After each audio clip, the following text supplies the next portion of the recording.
notre studio de San Antonio, section des cerveaux qui pensent. Je viens d'avoir un triple pontage cardiaque. Et je tiens à dire que, à cause de gens comme vous, j'aimerais mieux mourir que de remettre les pieds dans Merde, l'hôpital. comment on peut écouter ces conneries? Il venait de divorcer, a tué à la carabine ses 3 enfants en bas âge. Renversé par un camion Dieu ce matin. Le juge a félicité Johnny Ray pour avoir tenté de sauver les passagers de la voiture, mais il l'a stigmatisé pour avoir violé le cadavre de la conductrice. Quoi? Le cas de Ray a plaidé une soudaine. Les autorités de la Nouvelle-Delhi ont fait jeter 500 tortues dans le Gange pour tenter de réduire la pollution humaine et projettent à présent d'y mettre des crocodiles pour qu'ils mangent les cadavres flottants. Oh, les cons! C'est vraiment la nuit des morts vivants! Qu'est-ce que tu dis, ma puce? J'en ai trop marre de cette radio! J'ai jamais entendu autant de conneries de ma vie! C'est leur replay! Trouve-moi de la musique à la radio ou je te quitte, j'en peux plus! Les victimes d'un orthésé sexuel. En plein cul. Tony, Ouais. t'as vu ça? Il se passe la même chose dans le film. Ah, t'inquiète, c'est de la merde ce film. J'ai l'impression qu'il y a quelque chose d'important. C'est quand t'as dit il est 9h, c'est ça? C'est ça qui est important? C'est vrai, remarque, 9h c'est assez important comme horaire parce que c'est l'heure d'aller dormir. Remarque, une fois, je me souviens, il était couché vers minuit 10. Pourtant, moi j'étais fatigué. Oh, j'y passerai des jours, des nuits, des mois s'il le faut. Ah non, de Dieu de bordel de merde. Ah, tu m'en dingue. Je m'en fous. Ah, je suis fou. Ah, proche de bien. Ah, ton cul. C'est mon génie.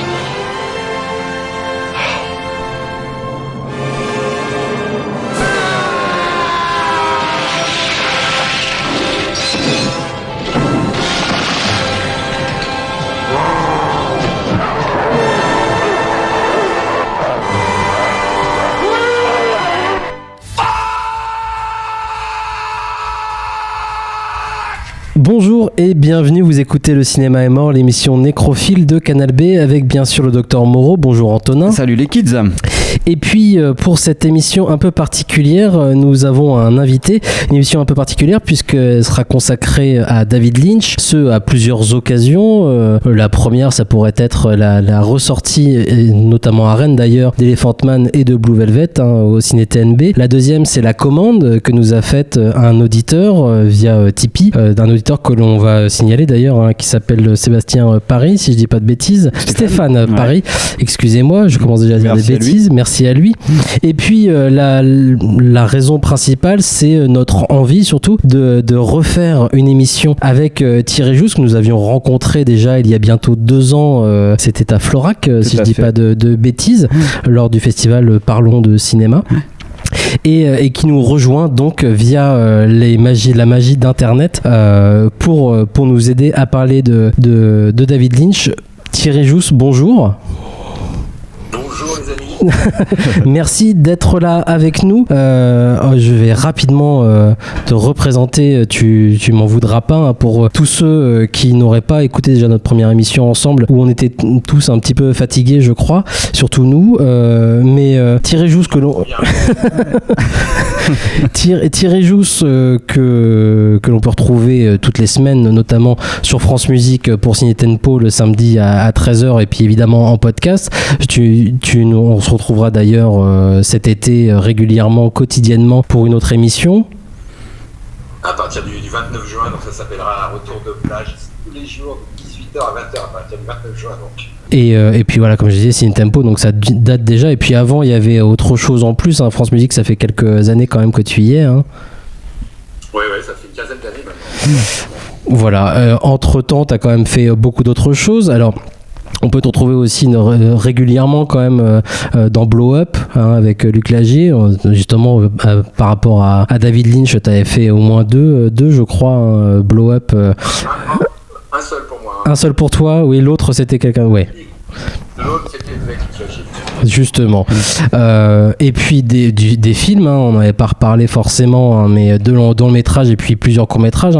Il y avait les Invisibles en 2005 et puis Je suis un No Man's Land en 2011. Des courts métrages, des livres bien évidemment sur Cassavetes. On espère faire une émission sur Cassavetes, un de ces quatre quand même. Pendant les travaux, le cinéma reste ouvert, que nos auditeurs doivent connaître puisque c'est le nom d'une émission de radio qui avait été animée par Jean-Baptiste Torret et Stéphane Bou, qui t'avait honteusement volé le nom de ton bouquin. Voilà, avec mon consentement. Ouais, mais bon, t'avais été le parrain. Nos auditeurs doivent connaître, bien évidemment. Et puis, tu as été aussi rédacteur en chef des Cahiers du cinéma, justement dans les années 90. À ce moment d'ailleurs où Lynch peut-être prend une dimension un peu particulière, mais avant ça, moi j'aurais aimé que tu reviennes justement sur l'impression que tu as pu avoir de Lynch avant ces années 90, avant peut-être une certaine consécration qui a été notamment Cannes avec la Palme d'Or de Sailor Hellula en 90 justement. Toi t'arrives à la rédaction des Cahiers en 91, c'est ça? Oui, enfin j'étais rédacteur en chef adjoint en 89. Ouais, t'avais déjà... Et puis effectivement, je prends la rédaction en chef en début 91. Ouais. Et toi avant, parce qu'on en reparlera après, il y a peut-être un avant et un après dans la carrière de Lynch avec notamment Lost Highway, mais toi ton impression sur le Lynch des débuts entre guillemets, donc c'est premier film 77, il met beaucoup de temps à le faire, c'est Eraserhead, mais c'est quoi ton impression toi de Lynch justement dans les années 80? Alors c'est une impression assez fluctuante, on va dire, comme ça a été souvent le cas pour moi d'ailleurs tout au long de la carrière de Lynch, parce qu'en fait moi j'ai vu tous les films au moment de leur sortie, ce qui est assez rare. Y compris Eraserhead? Y compris Eraserhead qui est sorti en France en 80, si mon souvenir est exact. À l'époque j'habitais encore dans la région de Nantes, pas si loin de Rennes, et je me souviens avoir découvert ce film dans un cinéma qui s'appelle toujours d'ailleurs le Concorde, pour les Nantais éventuellement, il y en a peut-être qui écoutent votre émission. Donc voilà, donc j'ai découvert, j'avais lu un truc sur ce film bizarre et quelque peu, venu d'un peu de nulle part. Donc je me souviens être allé le voir avec un ami cinéphile, voilà, j'avais 18-19 ans, et je suis resté à la fois fasciné, un peu interloqué, ne sachant pas très bien qu'en penser, devant un tel objet qui paraissait comme une sorte de, vraiment on a beaucoup employé le mot ovni pour des tas de films, mais là franchement, je crois que ça a rarement été aussi vrai que pour celui-là, quoi. Bon, donc ensuite, j'y reviendrai éventuellement si vous voulez. Ouais. Ensuite, je découvre en salle également au moment de sa sortie, et là c'est un tout autre contexte, Elephant Man. Elephant Man par rapport à Eraserhead, ça n'a strictement rien à voir. C'est un peu même l'opposé en termes de production. Eraserhead, on a affaire à un film autoproduit quasiment, même s'il y a son école qui est derrière, qui met 5 ans à faire, 3 ans de tournage, et puis là d'un coup Elephant Man, c'est Mel Brooks qui produit, et puis on a des moyens pas considérables comme pour Dune par exemple, mais bon c'est quand même autre chose, quoi. C'est en effet un film qui est dans un contexte de production très très différent, où en même temps il y a quand même la patte de David Lynch, mais je m'en aperçois pas tout de suite à l'époque, parce que la patte de David Lynch, quand on a vu Eraserhead plus Elephant Man, c'est difficile de la saisir exactement. Je me demande juste à l'époque qui est ce cinéaste très étrange, qui enchaîne deux films aussi différents, qui certes en noir et blanc un peu en partage, mais enfin bon, c'est un cinéaste dont je ne comprends pas bien la logique au fond à ce moment-là. Et j'aime bien Elephant Man, enfin à l'époque, je parle de l'essentiel de l'époque, mais c'est un film, et cela dit, je me souviens que j'avais vu, pour une anecdote très très dispensable que je voulais vivre. Ah oui, s'il te plaît, vas-y. Je l'avais vu quand même en ayant un peu bu. Ce qui n'est pas arrivé souvent, j'allais au cinéma. Je me souviens, je sais pas pour ce qu'on avait fait avant, j'étais avec une bande d'amis, on avait un peu bu, donc peut-être ça n'a pas aidé à la bonne compréhension. Bon, vous savez, c'est un film extrêmement simple, que je trouve aujourd'hui très, très très beau d'ailleurs. Je le trouve plus beau aujourd'hui que je le trouvais à l'époque. Mais donc voilà. Et après, donc je vais aller assez vite. Il y a t'as tout le temps tu prends ton temps, il y a pas de problème. Non, mais je pourrais y revenir. Mais Dune, je l'ai pas vu à l'époque. Je l'ai vu un peu plus tard. C'est l'exception qui confirme la règle. Et là, je dois dire que ça, quand je l'ai vu plus tard, ça m'a laissé de marbre et ça continue à me laisser de marbre. C'est un film que je ne trouve un peu informel, une sorte d'oubli-boulga auquel je ne comprends pas grand-chose. Je n'ai pas lu le livre de Frank Herbert en particulier. Donc ça m'est assez étranger, comme vous pouvez m'être étranger le Seigneur des Anneaux, mais dans d'autres contextes. Et le film me laisse totalement froid.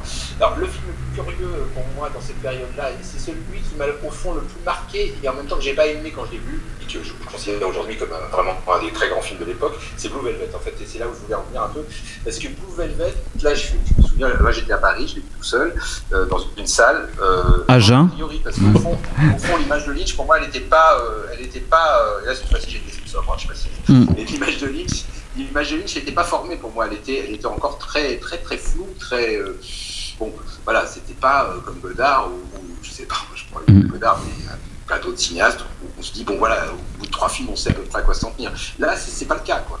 Donc Blue Velvet, je vois Blue Velvet, ça me laisse, ça me fait un effet, parce que le film fait un effet quand même, mais je n'arrive toujours pas à saisir de quoi réellement il s'agit. Donc je sors de la salle et parfois il y a des films où on ne sait pas très bien quoi en penser. Et dans un débat absurde avec moi-même, je décide que finalement j'aime pas. Voilà. Parce que, et en même temps, je me souviens, parce que j'ai quand même eu, le film a donné une idée qui en fond est un peu l'idée centrale de Lynch, qui comme ça a germé en moi très très comme ça de façon informelle, c'est que je vois bien qu'il y a ce que j'appelais déjà un peu à l'époque et ce que je pourrais continuer à appeler, qu'il y a un univers exotérique, c'est-à-dire le jour, et un univers ésotérique la nuit, et que le film est vraiment construit sur ce basculement permanent entre les deux côtés voilà, d'un même univers, quoi, les deux versants d'un même univers. Et bon, ça m'intéresse. L'érotisme du film me trompe aussi, parce que indéniablement, pour moi, c'est un des films les plus érotiques de l'histoire du cinéma, en tout cas pour ce qui concerne les films qui sont sortis comme ça en salle de façon classique. Je trouve que quand même le film va assez loin là-dessus, et ça m'avait quand même marqué à l'époque. Et en même temps, en fait, ce que je n'aimais pas dans le film à l'époque, c'est que j'avais le sentiment qu'il y avait une forme de, je sais pas si c'est de provocation, de volonté un peu de provoquer le spectateur, de choquer un peu, et puis qu'il y avait une espèce de cirque un peu, au fond c'est ce que reprochent souvent les détracteurs de Lynch à Lynch d'ailleurs. Donc j'ai commencé par être un détracteur de Lynch parce que finalement je voyais un peu un bric-à-brac, des effets, enfin quelque chose qui me paraissait un peu surchargé de manière un peu ostentatoire. Ouais. Et c'est quelque chose, c'était des tendances que tu pouvais retrouver dans d'autres films du cinéma américain actuellement, parce que moi en rematant plusieurs Lynch, j'ai essayé de m'imaginer, mais en fait que c'est le cinéma américain dans les années 80-90, on se disait, c'était vraiment, il y avait vraiment cette chose qui était proche d'un postmoderne un peu triomphant, qui travaillait surtout certaines figures du film noir et compagnie, en les poussant un petit peu à leur firmament et de façon un peu maniériste, quoi. Est-ce que c'est quelque chose qui pouvait faire écran à ton appréciation de Lynch à ce moment-là, parce que c'est aussi une tendance qu'on peut un peu retrouver dans Blue Velvet, cette chose-là. Oui. J'étais en plein dans l'air du temps à l'époque, on en parlait beaucoup, notamment dans les cahiers du cinéma, d'ailleurs, que je lisais assidûment, avant d'y rentrer, mais j'y étais pas encore. Et de fait, oui, je pense que c'est encore que je me souviens que Blue Velvet avait été plutôt défendu dans les cahiers, en particulier par celui qui a été le premier défenseur de Lynch, quasiment, en tout cas au cahier, c'était Michel Chion, qui a écrit ensuite un livre qui fait relativement autorité sur le sujet.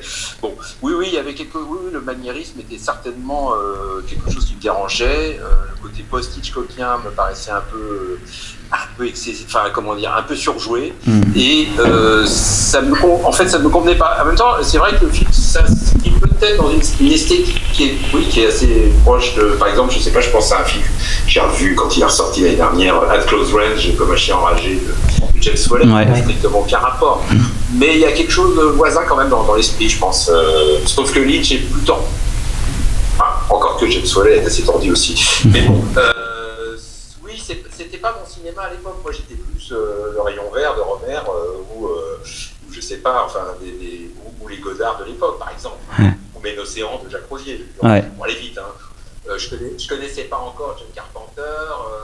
Je crois que j'ai un film, j'étais pas très de Batman. Bon, c'est vrai que oui, je découvrais un peu ce cinéma américain et j'étais plus sur des références plus classiques, plus anciennes. Donc c'est vrai que je n'avais pas d'affinité particulière avec ce film. Mais il m'avait quand même troublé, il avait provoqué quelque chose chez moi. Et donc ça, quand même, c'est un signe qui ne trompe pas, quoi. Et d'une certaine façon, cette première série de films, ces 4 premiers films, au fond, ils constituent un ensemble assez épars dans lequel l'amateur, comme ça, qui n'est pas très éclairé, a vraiment du mal à se retrouver. Aujourd'hui, on voit bien qu'au fond, Blue Velvet, c'est comme un nouveau premier film pour Lynch, d'autant plus qu'il l'a fait dans des conditions de recommencement. C'est-à-dire que si je sors un peu de ma propre expérience de spectateur pour dire un peu des choses sur les conditions de production, c'est vrai que l'expérience de Dune a été une telle catastrophe pour lui qu'il a voulu rompre brutalement avec cette expérience-là, pour laquelle en plus il n'avait pas le final cut, la maîtrise du montage final. C'était un bras de fer avec Dino De Laurentiis, le producteur. Bon. Et il recommence avec Dino De Laurentiis pour Blue Velvet en imposant de façon informelle, parce que ça ne se dit jamais aussi clairement aux États-Unis, en imposant quand même d'avoir le contrôle sur le produit fini, en prenant un budget modeste, un tournage relativement rapide et des acteurs qu'il a envie de prendre. Et c'est là aussi qu'il rencontre sa femme, c'est elle qui va devenir sa femme après, donc Isabella Rossellini. Il fait revenir à la surface de Dennis Hopper, qui était quand même un peu oublié à l'époque, il faut bien le dire, et tout ça crée quand même, il découvre quand même avec McLachlan et Laura Dern, quand même des acteurs marquants de son univers après, donc on voit bien quand même qu'avec Blue Velvet, ça marque une césure et ça marque un nouveau début dans sa carrière, et puis on voit bien que c'est au fond aujourd'hui le film matrice de tout ce qu'il va faire après. Peut-être une histoire vraie qui est un peu à part, mais donc au fond pour moi c'est un film historiquement à la fois dans ce qui marque des années 80 et dans ce qui marque un nouveau début pour David Lynch. C'est un film très important et que je trouve alors j'en ai parlé récemment avec un ami qui était au cahier du cinéma en même temps que moi, Nicolas Salavin, pour ne pas le nommer, et lui il trouve que le film a beaucoup vieilli, voilà. Donc comme quoi il a changé d'avis. Moi, mais beaucoup vieilli, peut-être parce qu'il est marqué quand même par une esthétique des années 80, mais comme peuvent l'être Sailor Lula ou même Lost Highway, qui finalement est assez marqué par une esthétique propre à son époque. Oui, mais dans Lost Highway, je pense qu'il y a quand même une forme de décantation, un pas de plus vers l'abstraction qui fait qu'on se préoccupe peut-être un peu moins de cette question-là. Ouais. Et puis aujourd'hui, on peut aussi discuter parce que le charme des esthétiques de cette période, 80-90, il y a des gens qui trouvent que ça n'a aucun charme, qui n'ont aucune sensibilité à ça, et d'autres au contraire qui trouvent que ça a beaucoup de charme. Donc moi je ne sais pas si je trouve que toutes les années 80 ont beaucoup de charme, je vais un peu jusque-là, même loin de là, mais je trouve qu'il a réussi, il y a quelque chose quand même, enfin, comment dire, chez Lynch, enfin, la plupart des films de Lynch, il y a à la fois quelque chose de très daté et quelque chose de complètement intemporel, quoi. C'est le mélange des deux qui fait son univers, je trouve, et pour moi c'est vraiment le cas dans Blue Velvet, quoi. Et si je peux me permettre... Le film est comme déjà un premier labyrinthe aussi, quand même. Ce que j'aime dans Lynch aussi, c'est ce côté labyrinthique. Et là, on rentre quand même dans ce labyrinthe. Déjà à travers le personnage de Kyle MacLachlan, qui s'appelle Jeffrey Beaumont, si je me souviens bien, et qui permet de cheminer dans cet univers, de se retrouver. Et puis il y a quand même des grandes séquences dans Blue Velvet. Moi, je trouve la séquence où Dean Stockwell chante In Dreams, la chanson de Roy Orbison, en karaoké, c'est quand même un truc qui était assez fantastique déjà à l'époque. Bon, il y avait des séquences qui m'avaient quand même marqué. J'étais pas acquis au film, mais il y avait quand même des séquences qui m'avaient marqué. Donc je trouve le film a une sorte de grandeur décadente comme ça, qui est une espèce de glamour, un peu d'effet, que je trouve quand même assez, qui a gardé toute sa puissance, quoi. Parce qu'au fond, le cinéma c'est toujours un peu daté d'une certaine manière.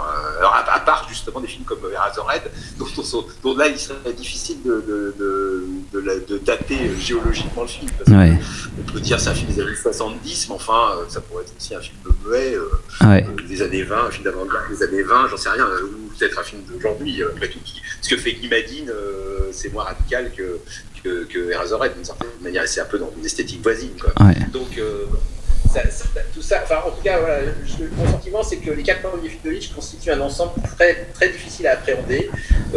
A posteriori on peut davantage le faire, mais sur le moment franchement les films s'enchaînent et on est, moi en tout cas je suis très intrigué, très réservé par moments, enfin je n'ai pas d'opinion définitive sur Lynch à cette période-là. Donc, après ça va changer, mais pas tout de suite encore.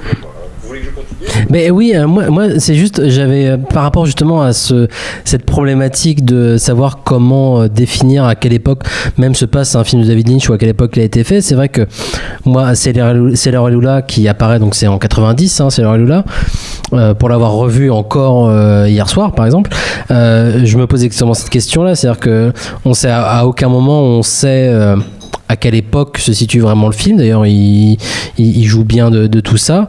Et c'est vrai que c'est quelque chose qui me plaisait, mais plus justement dans Sailor Lula, ce côté, ça pourrait être dans les années, enfin pas dans les années 50, mais voilà, on joue sur une esthétique qui mélange en tout cas justement ces années 50, 60 et ces années 90 aussi. Et c'est quelque chose qui me plaisait aussi justement particulièrement dans Sailor Lula et que je trouvais plutôt abouti. Et je crois, voilà, que tu as été assez clair même dans ton livre sur David Lynch, que Sailor Lula pour toi justement avait mal vieilli. Je crois que tu le dis texto d'ailleurs dans ton livre sur David Lynch, que Sailor Lula 20 ans après, non, ça a pris un coup de vieux. C'est un film que moi j'ai pas aimé non plus beaucoup à sa sortie. Finalement je suis pas un si grand Lynchien que ça, parce que il y a quand même pas la plupart des films que j'ai vus de lui, en tout cas dans la première partie de sa carrière, je les ai pas aimés quand je l'ai vu la première fois. Vous voyez, c'est plus compliqué avec lui qu'avec qui que ce soit. Non, j'aimais pas le film. Je l'ai vu à Cannes, je me rappelle très bien, l'année où il a eu la Palme d'Or, donc dans la grande salle du festival à 8h30 du matin, quand il y avait la séance du matin, quoi. Et je me souviens avoir été un peu heurté par le film, par une sorte d'outrance qui m'avait pas tellement emballé, surtout dans la première partie, c'est-à-dire j'aimais pas Nicolas Cage, que je trouvais donc justement dans une sorte de théâtralité un peu pénible, et puis dans cette imitation d'Elvis qui était volontaire dans le film, mais enfin je sais pas, j'aimais pas beaucoup ça. Je trouve que le film a une sorte un chemin intéressant, parce que la deuxième partie du film, quand ça s'enlise, à partir du moment où il y a cette séquence sublime de l'accident, quand Sailor et Lula sont sur la route, et tout d'un coup ils découvrent un accident, comme presque dans un toit d'Andy Warhol, il y a quelque chose de vraiment assez fascinant. Et puis après, quand on arrive dans cette espèce de ville un peu boîte, suintante, qu'apparaît Willem Dafoe, le personnage de Willem Dafoe, le film est plus fort, je trouve, pour moi. Mais avant, j'avoue que j'étais très perplexe, donc pour moi, c'était pas du tout la Palme d'Or à l'époque, quand je l'avais vu, je trouvais pas que c'était une bonne Palme d'Or. Il était face à Nouvelle Vague, il était face à... Il y avait même aussi d'ailleurs Chasseur blanc cœur noir, cette année-là, de Clint Eastwood. Je dis, il était face à Nouvelle Vague de Godard et Chasseur blanc cœur noir aussi de Eastwood. Mais oui. C'est un film qui n'avait pas été bien accueilli à l'époque de Clint Eastwood, donc en effet, il y avait aucune chance. Après, rétrospectivement, Bertolucci, qui était le président du jury, avait déjà donné un Grand Prix à Lion d'Or à Godard en 83 pour Prénom Carmen à Venise. Donc il s'est peut-être dit aussi que ça allait faire beaucoup.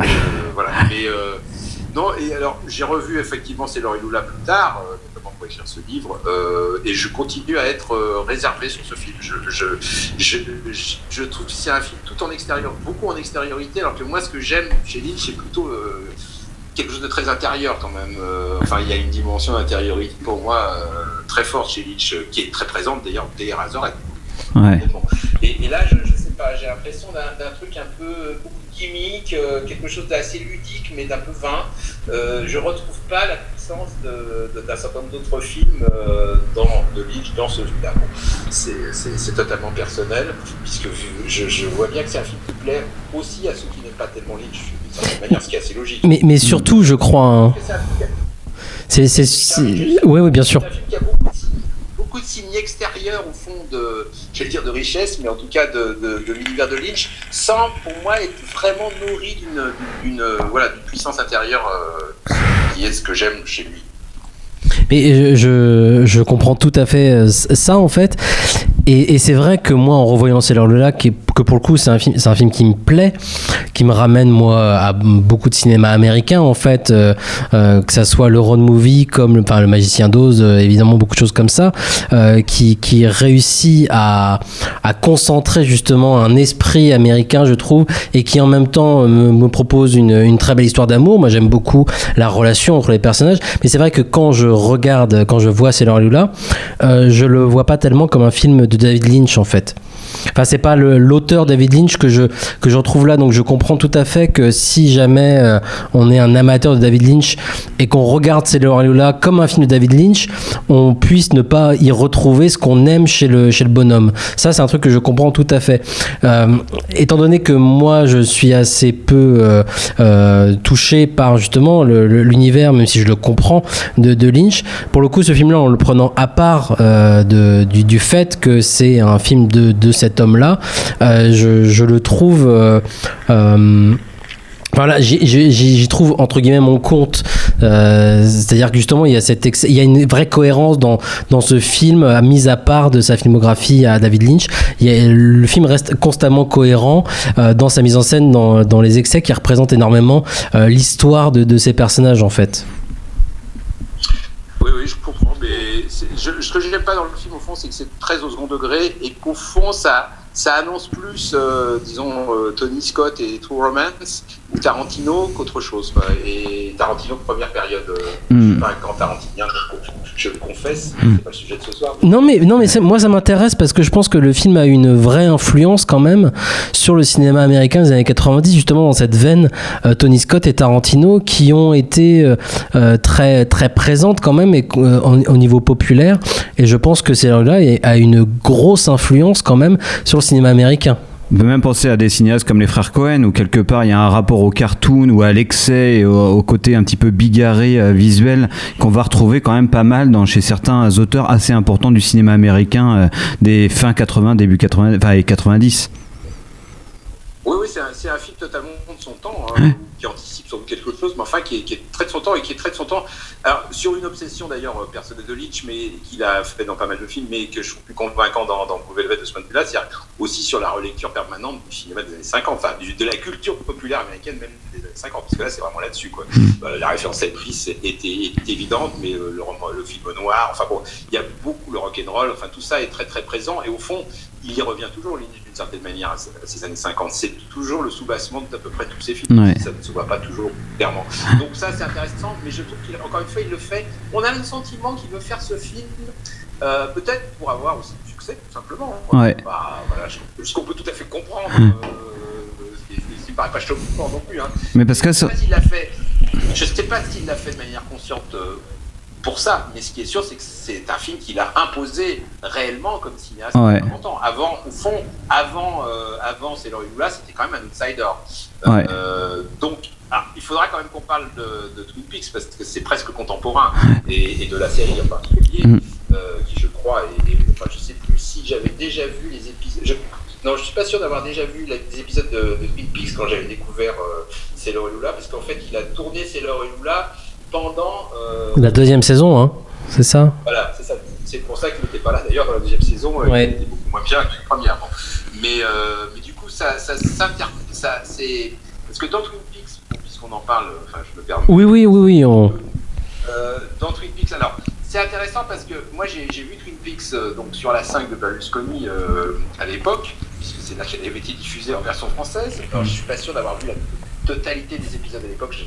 Et ça, par contre, ça m'a vraiment fasciné. Alors là, je me souviens d'avoir été, et c'est peut-être d'ailleurs la première fois, c'est peut-être là que ça a commencé mon rapport vraiment fort à David Lynch, c'est avec Twin Peaks, enfin la série, je dis bien la série, parce que au fond, là, tout ce que je disais, c'est-à-dire les années 50, le film noir, au fond, un rapport au mélodrame, aussi, qui est présent, hein, quand même, je le trouve très régulièrement. Bon, c'est le côté tordu, voilà, de son univers toujours double, l'ésotérisme là du coup qui devient aussi plus évident. Tout ça, enfin la manière dont il émet des signes en permanence, tout ça c'est très très, et c'est plus, pour moi, beaucoup plus convaincant, en tout cas à l'époque, même encore aujourd'hui, dans la série Twin Peaks, parce qu'il a le temps, parce que tout d'un coup il impose ce personnage génial de Dale Cooper. Enfin voilà, il y a quelque chose de vraiment neuf. Et là, du coup, Twin Peaks, vous disiez à juste titre que Twin Peaks, que Céline Sciamma est un film influent sur le cinéma américain qui assure des années 90, on va dire, la première moitié des années 90. En tout cas, on sait aussi que Twin Peaks c'est une série qui a eu énormément d'influence sur tout ce qui va arriver après, pour les séries, X-Files, Buffy contre les vampires et ainsi de suite. Oui, ça continue aujourd'hui, hein. Oui. Ça continue encore aujourd'hui. Donc là en plus de ça, attendez, la renaissance de Twin Peaks il y a 2 ans, c'est vrai qu'il y a quelque chose qui s'est passé aussi qui a fait ressurgir tout ça. Et d'une certaine manière, moi je considère Twin Peaks comme l'œuvre au fond dans sa totalité. Enfin, si je prends Twin Peaks, disons la première et les 2 premières saisons, enfin surtout la première, Twin Peaks Fire Walk With Me et le Twin Peaks The Return, donc la 3e saison, 20 ans après, 30 ans après presque, je sais plus qui est. C'est 25. Ouais. 25 ans après, pour moi, c'est le grand club de Lynch au fond. Quoi. Ouais. D'une certaine manière, c'est là que Lynch est le plus. Mais c'est intéressant parce que dans Twin Peaks, il a aussi des contraintes. Il fait pas ça en toute liberté. Il n'est pas c'est pas Razorhead ou ce genre de film. C'est quand même beaucoup plus dans un rapport avec une esthétique malgré tout dominante du soap opéra. Et il arrive et il est peut-être d'une certaine manière, par moment, ça lui convient presque mieux il est plus insidieux au fond.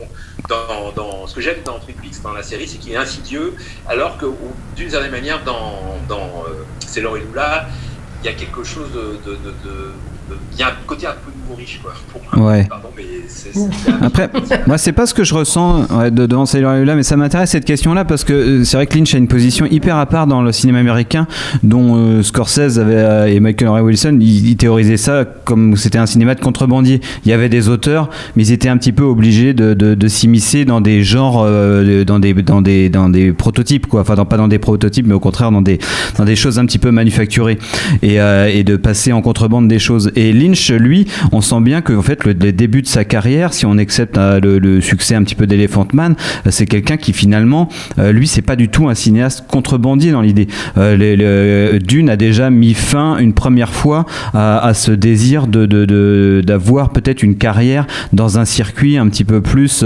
traditionnel, j'ai envie de dire. Et Blue Velvet est déjà un film dont on voit très bien que même s'il doit beaucoup à du film noir au niveau formel, c'est un film qui dans son récit est déjà à l'avant-garde, non pas à l'avant-garde, mais déjà n'obéit pas trop à une structure dramaturgique complètement hollywoodienne.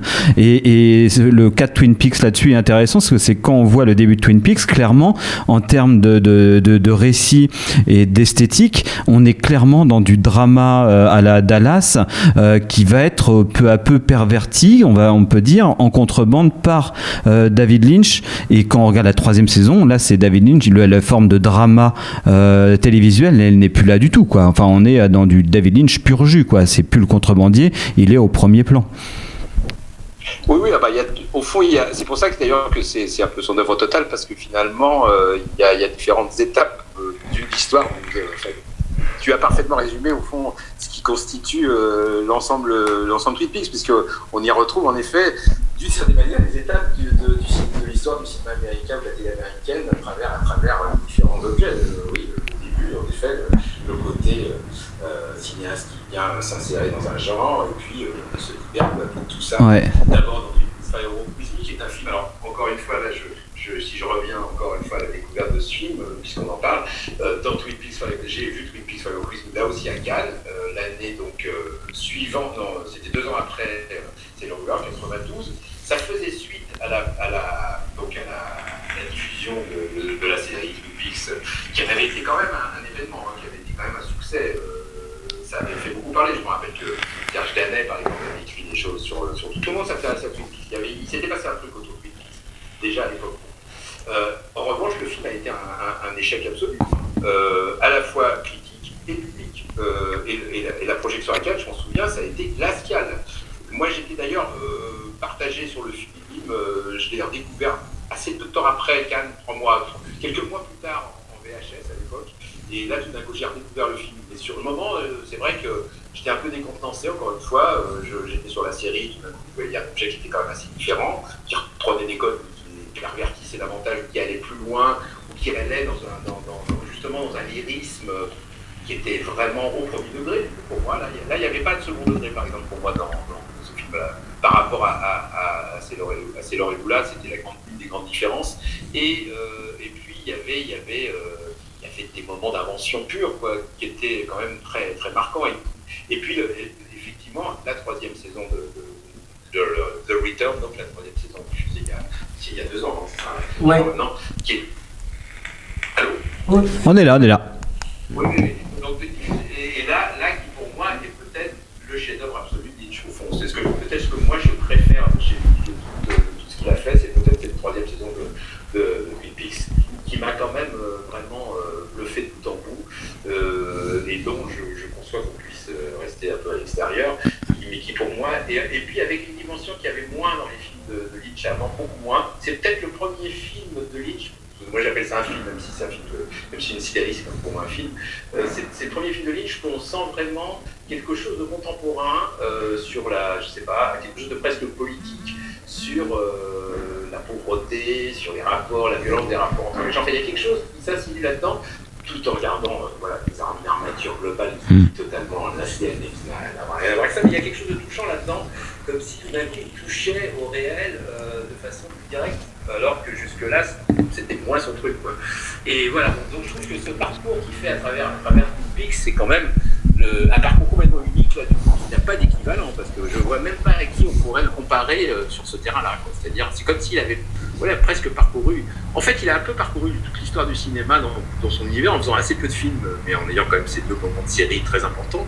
Et si on regarde ce qu'il a fait dans sa totalité, voilà, on se dit, il démarre du muet, enfin de l'imitif pur, donc qui est celui de Razorhead, pour arriver à Twin Peaks The Return, où il touche enfin, peut-être, à une sorte de réel, dans tous les sens du terme, à la fois le réel tel qu'on l'entend traditionnellement, c'est-à-dire justement ce que je disais un peu, l'aspect social, presque, d'une certaine façon, une imprégnation de la réalité contemporaine, et puis un réel beaucoup plus vaste, qui est le réel, disons, un peu apocalyptique, qui est le nôtre aussi aujourd'hui, ces derniers temps notamment. Donc je trouve qu'il y a quand même la dimension visionnaire de Lynch, elle est très au-delà, là, je trouve, dans Twin Peaks The Return, de ce qu'elle était dans un certain nombre d'autres films avant, quoi. Je te propose, Thierry, qu'on fasse une courte pause musicale et qu'on revienne juste après pour parler notamment de Lost Highway et Mulholland Drive, qui sont 2 gros morceaux aussi, je pense, de sa filmographie. C'est un petit peu les traits d'union entre la première saison de Twin Peaks et la dernière, du coup. À tout de suite.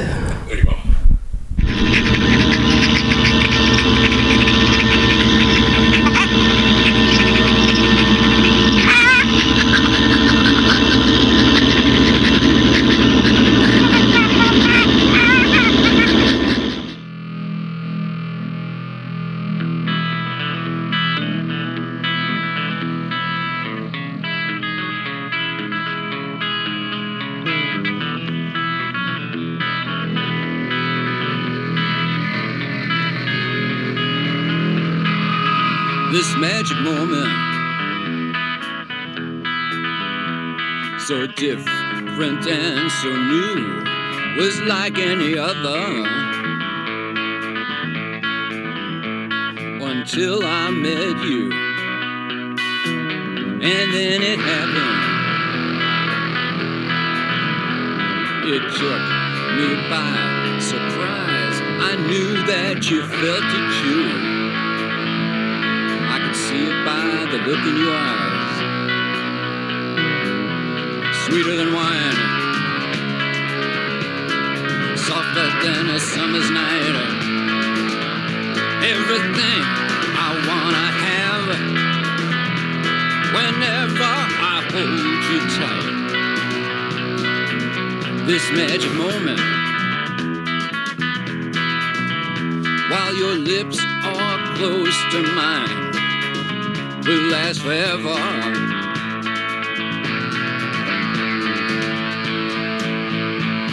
Forever till the end of time. So why won't you dance with me? Hey, baby. Why won't you dance with me? This magic moment, so different and so new, was like any other, until I met you, and then it happened. You know, it took me by surprise. I knew that you felt it too, by the look in your eyes, sweeter than wine, ooh, softer than a summer's night. Everything I want, I have, whenever I hold you tight. This magic moment,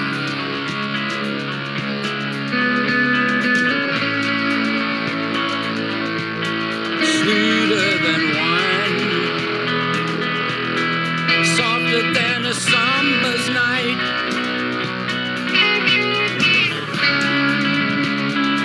So please, baby, so please, save the last dance for me.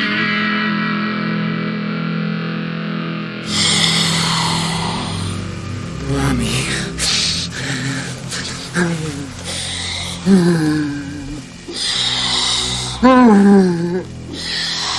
Oh, mommy, mommy, mommy. Mommy loves you. Baby wants to fuck. Nous venons d'entendre This Magic Moment de Lou Reed, extrait de la bande originale de Lost Highway, qui est sorti en 97, si je dis pas de bêtises. Thierry Jousse qui est toujours avec nous, bien évidemment, pour parler de David Lynch. Un morceau que tu nous as proposé et qui n'était pas présent d'ailleurs dans ton émission spéciale David Lynch que tu avais fait dans Ciné Tempo. C'était il y a 2 ans maintenant cette émission, et c'est toi qui nous as proposé. Je suis ravi, et moi j'adore ce morceau de Lou Reed, donc j'étais ravi. Tu m'aurais pas proposé ce morceau-là, c'est celui que je t'aurais proposé, je pense. Donc j'ai senti, c'est pour ça. Oui, non, c'est un morceau qui m'avait marqué à l'époque quand j'ai découvert le film, parce que il apparaît dans une scène assez brève comme ça, assez d'ailleurs hollywoodienne, avec c'est une scène de rencontre amoureuse. Presque clippée. Ouais, au ralenti. Exactement. Entre Patricia Arquette donc et je me rappelle plus de nom de l'acteur. Non, ouais. Drayton. Voilà. Il s'appelle Balthazar quelque chose, l'acteur. Ouais. Bref. Et donc ce moment en effet est littéral, quoi. C'est This Magic Moment. Il a utilisé la musique comme tel. C'est vrai que dans ce film et dans pas mal d'autres d'ailleurs, il y avait des moments musicaux et sonores assez marquants. Ne serait-ce que le début, avec la chanson de Bowie aussi que j'aurais pu choisir, I'm Deranged, qui était quand même un moment aussi assez hallucinant, quoi, sur la route justement perdue. Bon, donc Lost Highway, vous voulez que j'en parle? Ah bah moi j'aimerais bien que tu nous racontes justement cette découverte de Lost Highway. C'est un peu un nouveau départ pour moi avec David Lynch, Lost Highway, donc puisque après le chapitre précédent qui était donc le chapitre Twin Peaks Firewalk with Me, enfin le blog Twin Peaks, bon, il y a un moment où Lynch disparaît un peu de la circulation, où il fait des choses comme ça variées, il retente une autre série qui marche pas hier, il fait des courts-métrages par-ci par-là, mais enfin bon, on a ces nouvelles à droite à gauche, mais c'est un cinéaste dont on ne sait pas bien comment il va rebondir, comment il va revenir à la surface. Et tout d'un coup, sans crier gare, sans qu'il soit passé dans aucun festival d'ailleurs, ni à Cannes, ni à Venise, ni nulle part, on nous annonce, moi j'étais encore au Cahier à l'époque, j'en étais plus rédacteur en chef, mais j'écrivais encore, on nous annonce qu'il va y avoir des projections de Lost Highway. Bon, relative excitation quand même, parce qu'on se dit c'est un peu la résurrection, méfiance en même temps. Je vois le film avec quelques camarades du Cahier et je suis totalement transporté. Là, ça a été un choc pour moi vraiment important, parce que tout d'un coup, je suis rentré dans ce film et j'en suis plus jamais sorti. Alors, je sais pas si c'est mon film préféré forcément aujourd'hui de Lynch, mais là, ça a été. Et il se trouve que là, je l'ai vu 3 fois en fait. Je suis allé retourner la deuxième projection presse et je suis allé le revoir en salle. Et j'ai en effet écrit un texte qui n'était peut-être pas le texte critique sur le film, mais un texte un peu à part, pour essayer de rendre compte au fond de ces impressions qui étaient très fortes chez moi. C'est-à-dire que là, tout d'un coup, j'avais l'impression d'avoir compris quelque chose à David Lynch, alors que le film était quand même beaucoup plus ésotérique que tout ce qu'il avait fait jusque-là, y compris dans ce basculement brutal en plein milieu où on change de personnage. C'est quand même un coup de force très très particulier. On commence avec un acteur qui est censé... Et on continue avec un autre. Est-ce que c'est le même personnage ou pas? On n'en sait rien. Il y a un effet de dédoublement, en tout cas il y a un effet de double dans le film qui est permanent, y compris dans les correspondances entre les deux parties. Bon, il y a vraiment... Là on rentre vraiment dans un univers où il faut déverrouiller un peu les clés, si je puis dire, et où il faut un peu... C'est la question un peu de l'interprétation qui est devenue depuis très présente chez Lynch, qui se pose dans ce film. Et moi, mon intuition à l'époque, c'est que au fond, c'est pas si important de tout comprendre, parce que c'est pas tellement ça l'enjeu. L'important, c'est d'une certaine manière d'aller à la quête du sens, quoi, et de la sensualité, de la sensorialité, parce que le film est extrêmement sensoriel aussi, par ailleurs. Je parlais de la musique, du son, bon, mais même visuellement, le film enfin voilà, il y a quelque chose qui touche directement à la sensibilité, au nerf presque du spectateur. Donc tout ça me passionne parce que au fond, voilà, je suis en quête de quelque chose, je ne sais pas de quoi, mais la quête est plus importante que le résultat. Et après tout ce qui s'est passé autour de Lynch, à partir de ce film, et évidemment, ça avait commencé avec Twin Peaks en fait, mais bon, ça s'est vraiment poursuivi sur Mulholland Drive et la dernière saison de Twin Peaks. Donc, c'est-à-dire la quête d'interprétation interminable, on pourrait dire. Moi, c'est quelque chose qui m'intéresse que dans le mouvement, mais pas dans le résultat. De toute façon, et d'ailleurs, Lynch est très conscient de ça, puisque moi, il se trouve que j'ai eu l'occasion 2 fois d'animer des rencontres avec Lynch en public. Une fois à Paris, dans une enseigne commerciale bien connue que je ne vais pas nommer, et qui vend parfois des disques, des livres et et une autre fois à Villeneuve-de-Beaune, un peu plus tard, qui faisait des films policiers où j'étais un peu égaré, mais dans une région vinicole, donc il aime bien voir, donc ça c'est bien. Et non, mais c'est très très misère sur les interprétations de ces films, on le sait. Il ne veut surtout pas interpréter lui-même ses propres films. Et au fond, vous pourriez dire que c'est une coquetterie peut-être, mais je pense qu'il a raison. C'est-à-dire que moi, je me dis, j'interprète des choses dans ces films, mais je les interprète comme à l'intérieur du film, pas à l'extérieur. Je sais pas, c'est difficile à expliquer en fait, parce que c'est un mouvement qui est pas, c'est pas pour avoir un résultat final en disant ça signifie ci, ça signifie ça signifie. C'est pas ça la question. C'est vraiment comment on habite ce film en essayant de trouver des correspondances à l'intérieur, ce genre de choses. C'est plus ça qui moi m'a passionné dans ce film. Et puis j'étais, ce qui arrive assez finalement rarement, parce qu'il m'est arrivé si souvent dans les années, à partir des années 90, j'étais quand même assez sidéré par ce que j'avais vu, quoi. C'est-à-dire par la puissance quand même, je trouvais. Et là, je trouve que tout ce qu'on disait avant, c'est-à-dire le rapport aux années 50, le maniérisme, le film noir, tout ça est là aussi, mais dans une espèce de mouvement de décantation qui est très, très impressionnant, avec une première partie aussi du film, quoi, que je trouve la première demi-heure du film, c'est comme un condensé du cinéma moderne. On retrouve la crise du couple, le côté schizophrène du personnage déjà, qui va évidemment s'accentuer après. Enfin, il y a là aussi une espèce de relecture personnelle. Je trouve aussi que quelque chose que j'ai découvert au fil du temps chez Lynch, c'était l'influence de Bergman. En tout cas, certains films de Bergman, Persona, L'Orgueil, les films, disons, les plus barrés de Bergman des années 60, elle est aussi très productive dans Lost Highway. Il y a aussi la référence d'ailleurs au 7e saut, là, à travers ce personnage de l'homme mystère, ouais, qui a vraiment la tête de la mort dans les sauts. J'ai revu cette photo il y a pas longtemps en plus. C'est pas un film que j'adore, mais j'étais intéressé à le revoir. Et c'est vraiment la même tête, quoi. Et Hitchcock et Vertigo quand même. Exact. Mais alors ça c'est plus encore vrai peut-être dans... Oui, c'est vrai. Dans Mulholland Drive, ouais. Mais après, le film, il est parsemé, il est vraiment... Enfin, c'est ce que tu disais, hein, mais il y a quand même cette idée... Moi, revoir le film, je l'avais pas revu depuis mes... 98, donc quand j'étais étudiant en cinéma ou jeune étudiant, mais et c'était un film qui avait fait vraiment sensation. Et en fait, là, on parlait de l'empreinte un peu visuelle d'une époque, et c'est clair que Lost Highway porte en lui-même, en incandescence, une certaine idée de l'esthétique des années 90 aussi, quelque part, qui a beaucoup travaillé cette idée du film noir et compagnie. Et c'est vrai qu'effectivement, on a l'impression que c'était vraiment un vrai voyage dans l'esthétique, une certaine esthétique des années 90. Outre le fait que du voyage mental que le film proposait, il y avait vraiment ça, quoi. Oui, absolument. Tout à fait. Et ça ne m'a pas... je me suis senti de plein pied avec le film, peut-être pour la première fois chez David Lynch, puisque là j'étais toujours un peu ballotté entre plusieurs sensations. Et là tout d'un coup il y a eu vraiment... je suis rentré dedans. Ouais. Comme on est aspiré par l'univers. C'était imprévisible parce que je suis pas parti en me disant ça va se passer comme ça, je suis sûr que ça va être super et tout. J'étais surpris, quoi. J'étais un peu stupéfait par le film, quoi. Et j'étais pas le seul parce que je me rappelle très bien que tout le monde avait été un peu quand même impressionné par ce film qui n'est pas mon préféré parce que je trouve presque aujourd'hui un peu presque trop presque sec d'une certaine manière dans ce qu'il propose. Je préfère peut-être aujourd'hui l'irisme justement de Twin Peaks Fire Walk With Me ou de Blue Velvet, voire de la dernière saison de Twin Peaks même. Mais c'est vrai que il avait sans doute l'avantage de montrer d'une manière presque comme une quintessence de ce qu'était au fond le cinéma de David Lynch. Et c'est peut-être ça qui a été sa vertu, pour moi en tout cas, c'est de me faire comprendre pour la première fois réellement qu'est-ce que c'était que ce cinéma de David Lynch, quoi. Et après, rétrospectivement, je pouvais relire les autres films que j'aimais plus ou moins. Mais au fond, il a eu une importance aussi initiatique, d'une certaine manière, pour moi, dans le rapport que j'ai eu avec le cinéma de Lynch. Et ça, c'était quand même capital, quoi.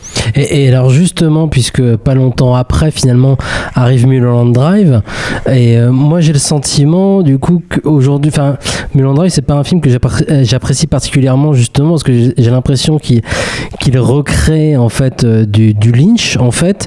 Alors, il faut rappeler que Mulholland Drive, au départ, c'est un pilote de série télévisée, qui est refusé, et c'est encore produit par CB2000, donc l'entreprise c'est Studio Canal, là, du coup. Mulholland Drive, c'est pas CB2000 ? Ah oui, bon. Ouais, c'est Lost Highway. Mais voilà, c'est un pilote, et puis on rajoute des scènes après pour en faire finalement un film, puisque le pilote est refusé, qui est esthétiquement très différent. Du coup, c'est vrai que moi je suis d'accord, Lost Highway, moi il y a quelque chose esthétiquement qui me plaît, c'est-à-dire que je vois du cinéma quand même, il y a un plaisir esthétique dans Lost Highway que je trouve pas particulièrement dans Mulholland Drive, et même en termes de mystère, en termes de sensations, il y a des choses dans Lost Highway, pareil, encore une fois, que j'ai pas dans Mulholland Drive, et j'ai l'impression, pour le coup, tu vas me dire ce que toi t'en as pensé quand tu l'as découvert aussi à l'époque, mais qui a pas une forme de répétition, mais pas loin. C'est-à-dire que pour le coup, la surprise n'est plus là. C'est-à-dire qu'on se retrouve dans la même genre de construction, justement. Donc il y a les deux parties. C'est un film coupé en deux, quoi. Voilà, c'est deux films que les deux j'apprécie pas spécialement. Enfin, en tout cas, c'est des films dans lesquels j'ai du peine à rentrer, mais qui m'apparaissent être des films relativement jumeaux, qui ont à peu près le même côté, qui invitent à l'interprétation, le côté un peu labyrinthique, et surtout qui sont deux films coupés en deux, quoi, et qui m'apparaît être vraiment une façon de construire des films qui a été hyper importante dans les années 2000 et fin 90, ouais. Oui, il y a quelque chose de voisin entre les deux films. C'est-à-dire que c'est la version, on pourrait dire la version hard et la version soft, parce que d'une certaine manière un peu du même univers. La version hard étant plutôt Lost Highway, et la version soft plus séduisante et un peu plus grand public, ce qui n'est pas péjoratif dans la bouche évidemment, dans Mulholland Drive, qui est un film que j'ai découvert avec moins de stupéfaction en effet que Lost Highway, mais qui m'a quand même beaucoup séduit. C'est le film le plus séduisant et le plus séducteur en tout cas de Lynch pour moi aussi. Alors, c'est peut-être aussi la raison de son succès. Et puis c'est comme il y a certains films tout d'un coup les spectateurs découvrent véritablement, ça prend avec le spectateur. Et ça a été le cas pour Mulholland Drive, comme on pourrait dire, ça a été le cas pour je sais pas Clint Eastwood pour $1 Million Baby, qui est pour moi loin d'être son meilleur film. Ouais. Bon, mais ça s'est passé là, quoi. Et ça s'est passé là, et puis c'est quand même une date de l'histoire du cinéma, dans le sens où c'est maintenant un film qui a 15 ans, je pense, ou quelque chose comme ça. 20 ans, et même. 20 ans, et qui est du coup quand même une des références principales. Il a été sacré meilleur film pour l'instant du 21e siècle, mais c'est quand même un des films qu'on retrouve le plus souvent cité chez des jeunes cinéphiles sur la porte d'entrée d'un spectateur vers la cinéphilie, vers quelque chose où d'un coup je suis en contact avec une œuvre qui m'interroge, qui me bouscule, et je veux m'intéresser à cet art-là, le cinéma. Enfin, c'est vraiment, pour avoir quelques étudiants en cinéma, ils disent Mulholland Drive est toujours cité, quoi. C'est vraiment ce film-là. Il me semble qu'il y a Lynch remplace Kubrick à partir de ce moment-là, quoi. C'est-à-dire qu'au Ouais, complètement, je suis d'accord. Ouais. avait quand même cette force-là. Enfin, moi, je suis pas un grand Kubrickien, enfin, bon, il y a quelques films. Nous non plus. Enfin, moi non plus. Moi non plus. Cette aura-là, enfin, cette aura, et puis le côté ésotérique aussi, l'interprétation, le vilain, notamment Shining. Bon, il y avait toute cette dimension quand même chez lui, jusqu'à la déception, qui n'en est pas une pour moi, mais en fait du dernier film dont le titre m'échappe à l'instant. Eyes Wide Shut. Voilà. Et on sent que d'une certaine manière, Eyes Wide Shut est fait entre Lost Highway et Mulholland Drive, et d'une certaine façon, voilà, il y a un passage. Lynch devient d'une certaine manière le cinéaste dominant, enfin celui qui va avoir cette aura, cette capacité à fédérer des gens qui vont chercher des signes un peu partout dans ses films. Enfin bon, et le Mulholland Drive, c'est le parachèvement de cette. Enfin, c'est là où en effet Lynch s'impose définitivement. Et après, il fait plus beaucoup de films derrière, d'ailleurs, c'est curieux. Hein. Bah, c'est Inland Empire ensuite, hein, et puis. Non seulement pour les cinéphiles, mais surtout pour un public, disons, un peu plus large. Quoi. Ouais, mais c'est. Relativement cultivé ou curieux, enfin bon, voilà.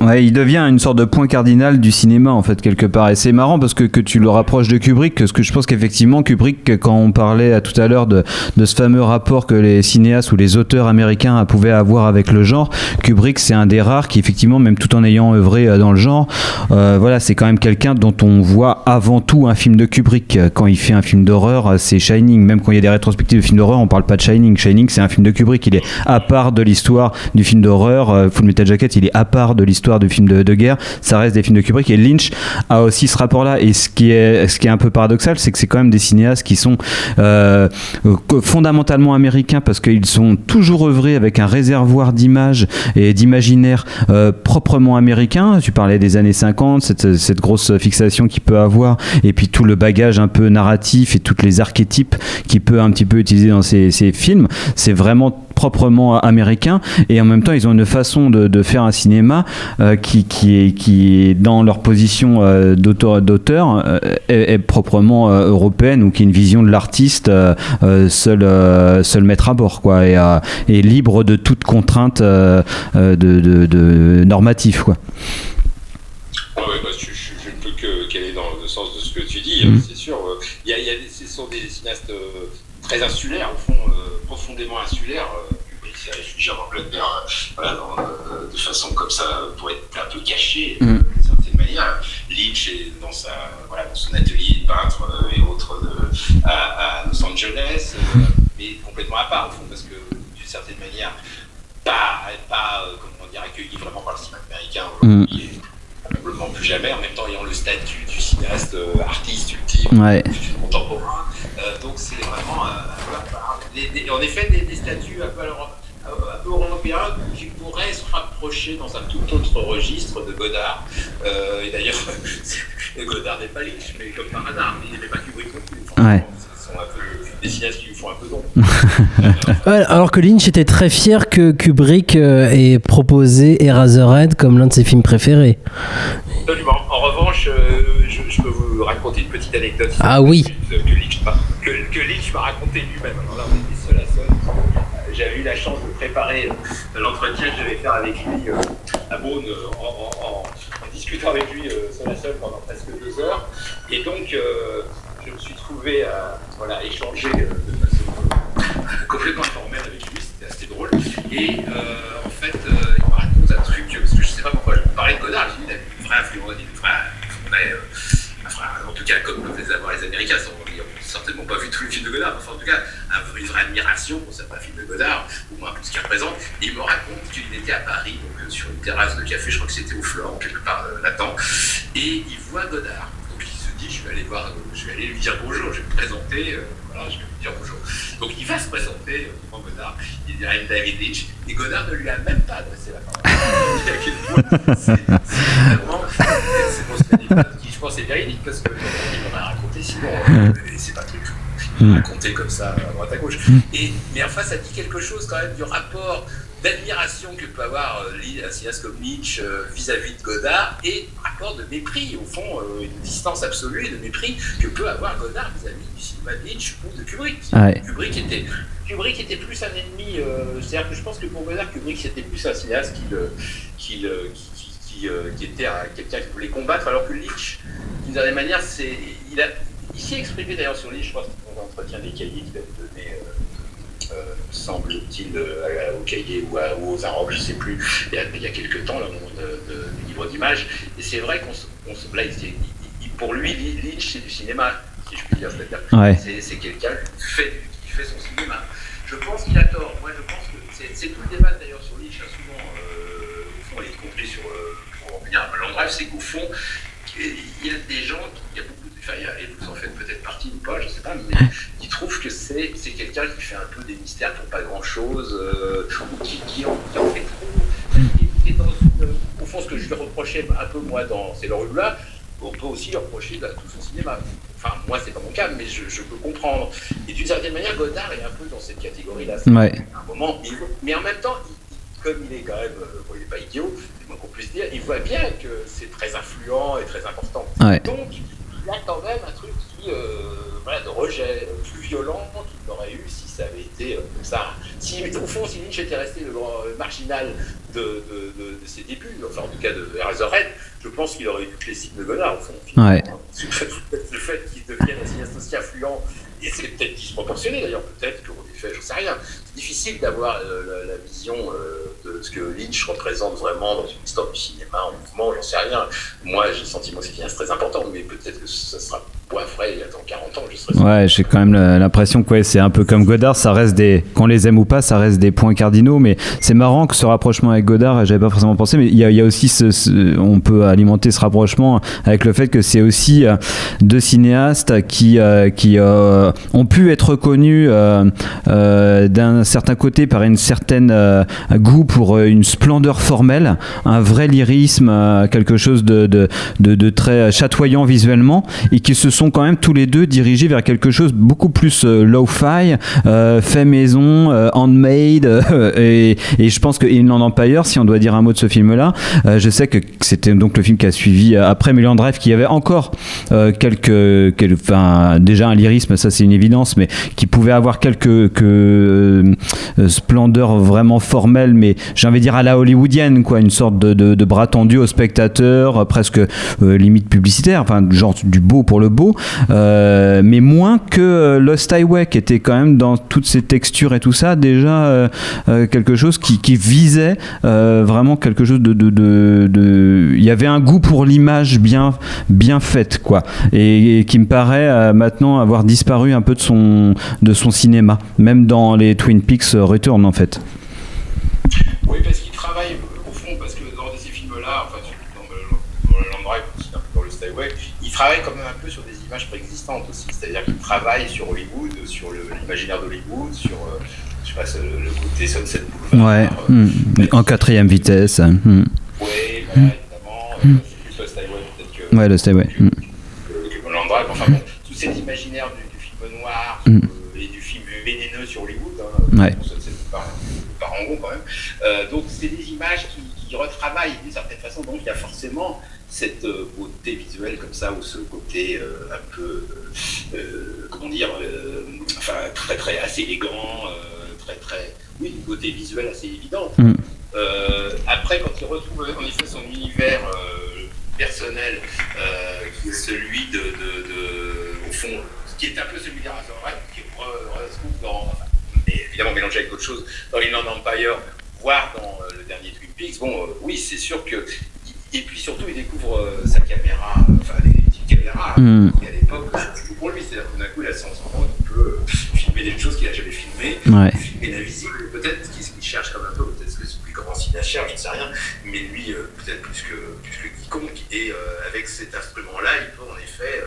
Mais finalement, c'est aussi une étape qu'il ne va pas poursuivre, parce qu'il ne fera pas vraiment d'autres films comme Inland Empire, qui est peut-être pas plus mal, parce que c'est quand même un peu un objet qui a aussi quelque chose d'un petit peu bourratif, c'est un film fascinant qu'on peut revoir, mais il faut avouer que le film est un un peu long et un peu difficile à appréhender malgré tout, et puis il va y renoncer, puisqu'après quand il refait finalement les problèmes évidemment c'est pas le même contexte de production et tout ça, mais finalement là il revient à quelque chose de plus simple, d'une certaine manière dans la manière de filmer, pas de plus simple dans ce qu'il va produire, mais de plus simple dans ce qu'il...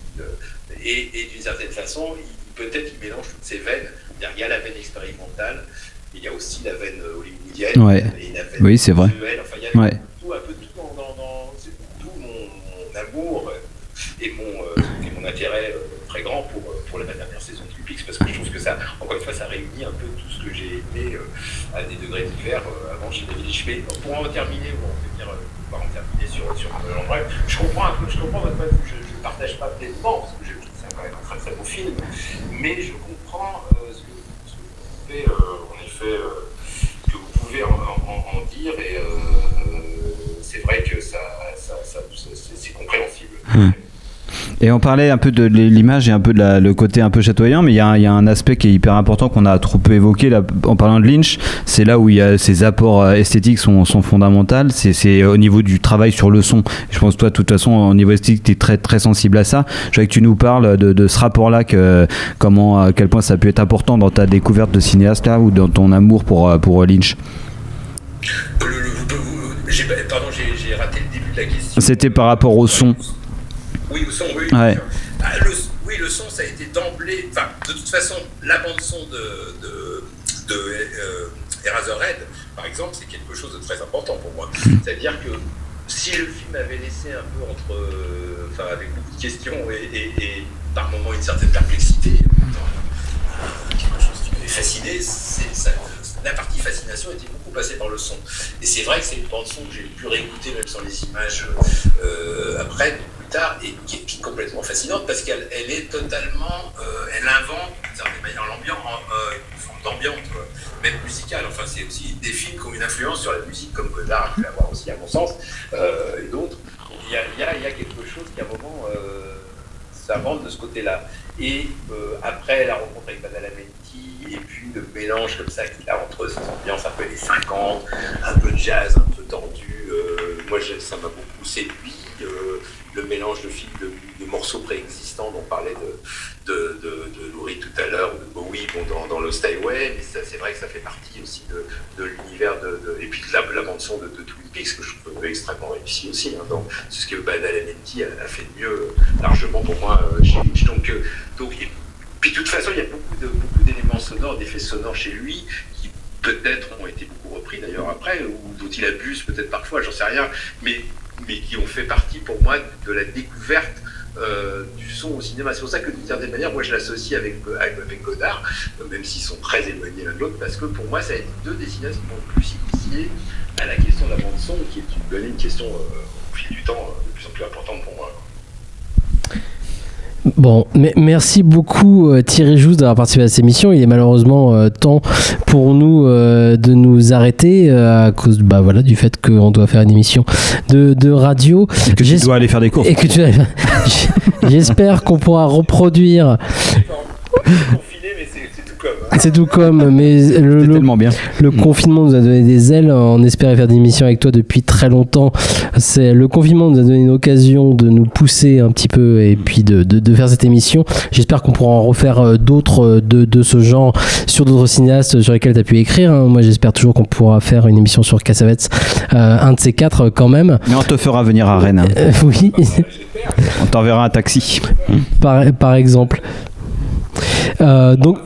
On fera ça en 2025 quand l'épidémie sera terminée. Un truc comme ça. Il y a une autre chose, évidemment, donc je disais en début d'émission qu'on pouvait te retrouver sur France Musique. J'avais une petite dernière question, c'était par rapport à ton ciné-club, puisque tu animes aussi un ciné-club quand même à l'Arlequin à Paris. Est-ce qu'il va reprendre, tu as des infos là-dessus ? Alors je n'ai pas d'infos définitives, c'est-à-dire ça va a priori reprendre à la rentrée. Avant la rentrée, pour l'instant, j'ai pas, on m'a dit qu'on allait me donner des infos, mais j'ai pas eu d'infos, donc je conclue que ça va probablement pas reprendre complètement là tout de suite, mais enfin à la rentrée j'y compte bien, on va dire.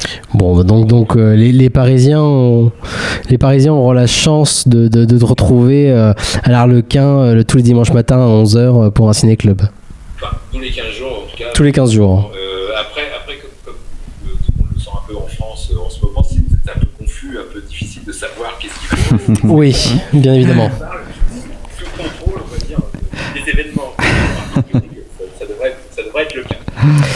Merci beaucoup Thierry Jousse d'avoir participé à cette émission du Cinéma est mort. C'était un plaisir d'enfin se retrouver. Oh, bah non.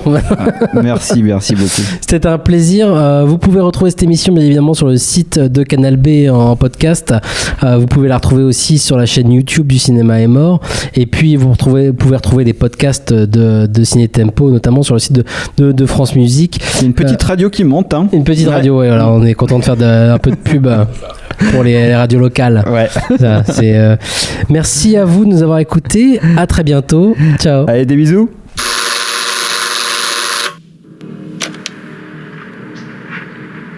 Dick Laurent is dead.